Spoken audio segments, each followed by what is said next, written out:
Welcome back to a new video. I'm Evelyn, fantasy author, editor, reader of many books, and maker. Come join me on my adventures to bring a bit of magic to the world.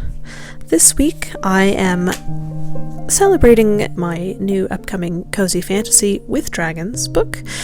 This is the second book in my standalone series, The Dragons of Amontyr. They are a bunch of cozy fantasy books featuring dragons and their humans and all the various adventures that they get on. This book is a dance of scales.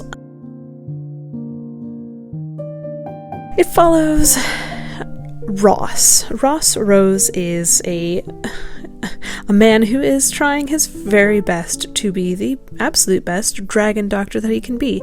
In my world, dragon doctors are usually humans because dragons often lack the dexterity to do finicky little things like pull thorns out of scales and sew up torn wings and that sort of a thing. So Ross goes and becomes the dragon doctor to the town of Vale's Keep. Vale's Keep is in the country. He is from the city, and so he has to figure out how to fit in.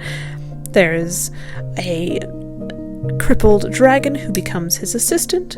He may have a slightly more than passing fancy for his new housekeeper, Cecily, and his genius sister just showed up on his doorstep after running away from home.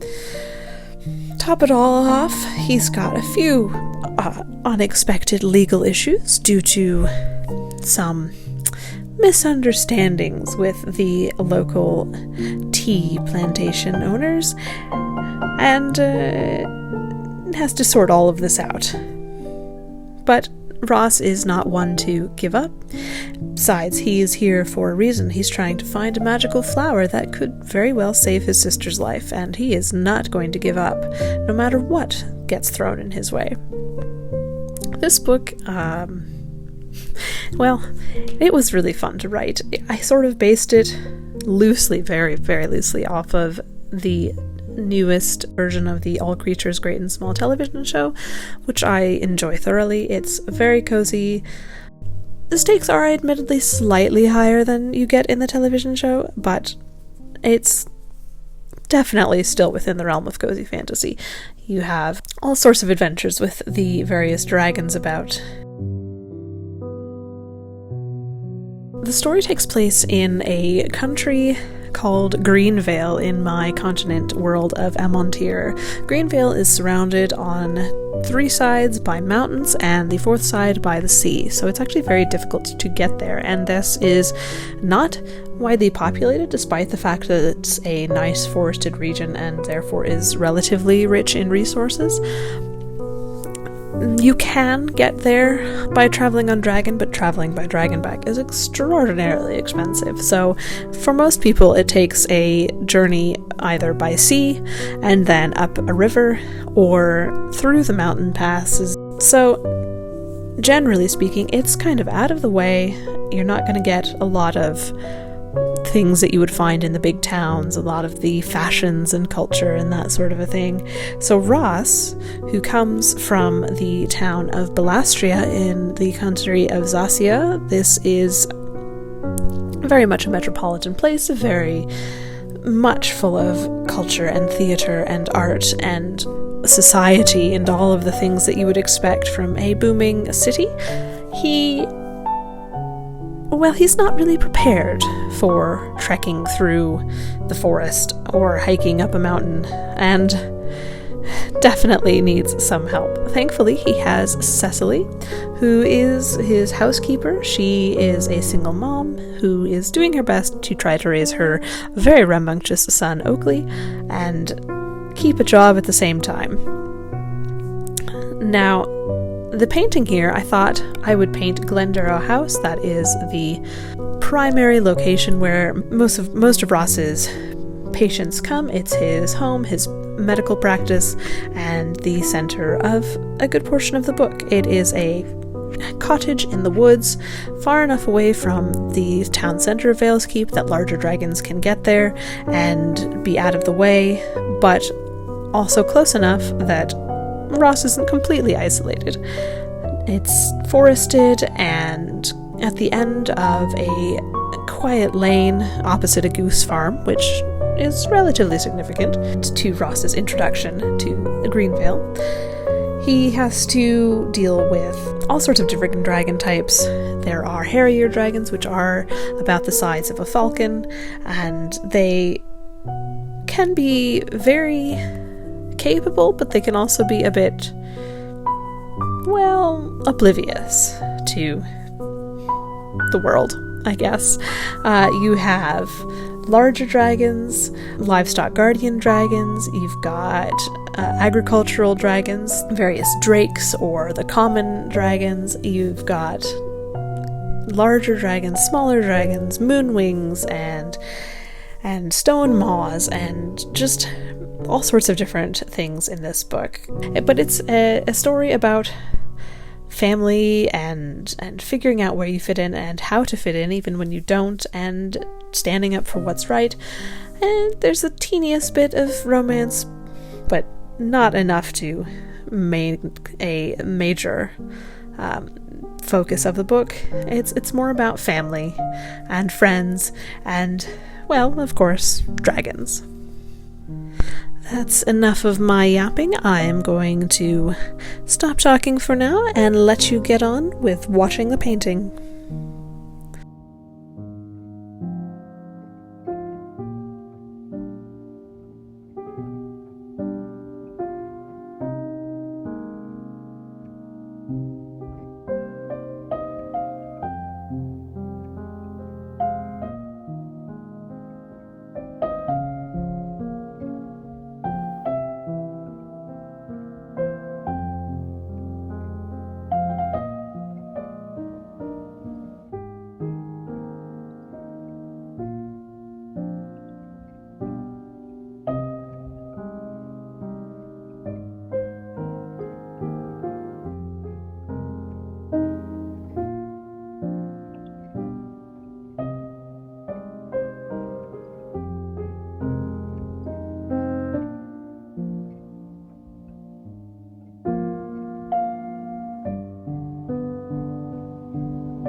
Well, there we have it. The completed watercolor of Glendarrow House from A Dance of Scales, my upcoming cozy fantasy book with dragons.